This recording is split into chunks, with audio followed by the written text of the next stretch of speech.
are y'all doing? This is my latest build. Well,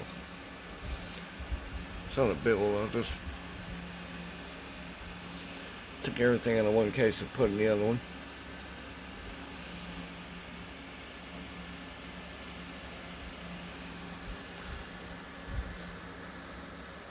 All this was taken out of this case.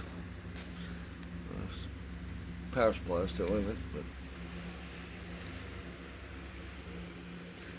that was a Thermaltake case into my Cooler Master case. It's not Corsair.